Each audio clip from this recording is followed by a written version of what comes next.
धरती महान क्रांतिकारियों की धरती है। प्रगतिशील लेखक धनेश्वर रेणु, हमारे विधायक अजीत सरकार, लोकप्रिय विधायक, उनके कुर्बानी की धरती रही। इस धरती पे हमेशा लोग संघर्ष करते रहे, सामंतवाद के खिलाफ लड़ा है। जो लोग भूमिहीन है, आदिवासी है, दलित है, समाज के कमजोर तबके हैं, जिनके पास जमीन नहीं, उनको जमीन मिलना चाहिए और दिलाया भी। इसी के चलते कांग्रेस सरकार को शहादत देनी पड़ी। लेकिन जब से मोदी जी दिल्ली में आए, मोदी जी की बुलडोजर की राजनीति चल रही और तमाम गरीबों को जमीनों से बेदखल करने की लगातार कोशिश की जा रही है। हम लोग चाहते हैं दिल्ली से भाजपा को हटाया जाए ताकि गरीबों को जो उजाड़ने की कार्रवाई है उस पर रोक लगे। ये हम लोग चाहते हैं, गरीब लोग चाहता है। आज बिहार में क्या हो रहा है? नीतीश जी पलट गए और समझते हैं भाजपा का ठेका उन्होंने ले लिया। भाजपा तो जाने वाली है। कहां से इन्होंने सीए ला दिया, सीएए कब लाया? हमारी पार्टी भारत की कम्युनिस्ट पार्टी मार्क्सवादी ने सीए के खिलाफ रीट, हमारे केरल की सरकार रीट दाखिल किया।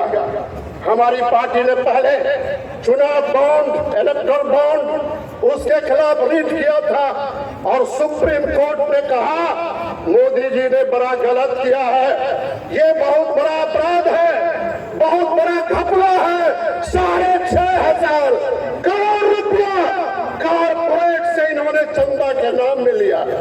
आज भंडाफोड़ हो गया और लोग पूछते हैं, भाजपा वाले कहते थे मेरा चेहरा वॉशिंग मशीन में धोया हुआ, लेकिन आज चेहरा लोग देख रहे हैं कहां से आया। 6,500 करोड़ रुपया जवाब देना होगा। और जब लोग जवाब मांग रहे थे धर्म के आधार पर, इस देश में क्या नागरिकता कानून चलेगा? आजादी का 75 वर्ष हो गया, मुसलमानों को आप टारगेट करना चाहते हो। मोदी जी ने इसको लाया है, लेकिन हमारी पार्टी, केरल की सरकार सीपीएम और वाम दलों की सरकार ने ऐलान किया केरला में लागू नहीं होगा और सुप्रीम कोर्ट में रिट दायर किया। इसलिए भाइयों, हम आपसे गुजारिश करना चाहते हैं, जिन आदिवासियों को जमीन पर अधिकार कानून था, भूमि के बारे में वन अधिकार कानून, उसे कमजोर किया इन्होंने। जो कहा था इन्होंने चुनाव से पहले स्वामीनाथन कृषि आयोग की अनुशंसा को लागू करेंगे, एमएसपी को कानून का दर्जा देंगे, किसानों का कर्जा माफ करेंगे, लेकिन 15 करोड़ रुपया टाटा का, बिरला का, अडानी अंबानी का इन्होंने माफ कर दिया, लेकिन किसानों का कर्जा माफ नहीं हुआ। नौजवानों का 2 करोड़ हर साल नौकरी, कहां गई नौकरी? हम पूछना चाहते हैं। आपने कहा था कि महिलाओं को पूरा सशक्तिकरण करेंगे और भाजपा के लिस्ट को देखो, एक भी महिला को इन्होंने उम्मीदवार नहीं बनाया।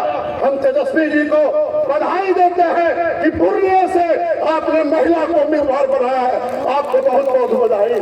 भाजपा का मतलब झूठा, भाजपा का मतलब जुल्मेकार, भाजपा का मतलब ठगना, और भाजपा अगर आ गई जनतंत्र खत्म हो जाएगा। केजरीवाल साहब को गिरफ्तार करके जेल के अंदर बंद कर दिया गया चुनाव ऐलान होने के बाद, और उससे पहले आदिवासियों के नेता, वहां के झारखंड के मुख्यमंत्री, उनको जेल के अंदर बंद कर दिया गया। और सब जो विपक्ष में है, कहीं ईडी, कहीं सीबीआई, रोज धमका रहा है। और अगर ये आ गए, इन्होंने एक एमपी ने कहा 400 पार अगर हो गए हम तो संविधान का बदल देंगे। कौन है तुम संविधान बदलने के लिए? अब 400 पार को देखो, बिहार में भाजपा गठबंधन का खाता भी नहीं खुलने वाला है, खाता भी नहीं खुलने वाला है। ये बिहार की जनता ने तैयार कर लिया है। और इसीलिए मैं भारत की कम्युनिस्ट पार्टी मार्क्सवादी की तरफ से हम बिहार के नेता तेजस्वी यादव को भरोसा दिलाते हैं। पूर्णिया में जब राजद के उम्मीदवार, महिला उम्मीदवार को जिताने के लिए हमारी पार्टी आर पार की लड़ाई लड़ेगी। हर तरह से हम मुकाबला करेंगे और राजद के उम्मीदवार जो हमारी पार्टी की समर्थक उम्मीदवार है, महागठबंधन की उम्मीदवार है, उसको भारी मतों से हम जिताएंगे। इन्हीं बातों के साथ आप सब लोगों को भारत की कम्युनिस्ट पार्टी मार्क्सवादी की तरफ से बधाई देते हैं और अपनी बात समाप्त करते हैं। बहुत बहुत धन्यवाद। दिया लगे अब अगले वक्ता के रूप में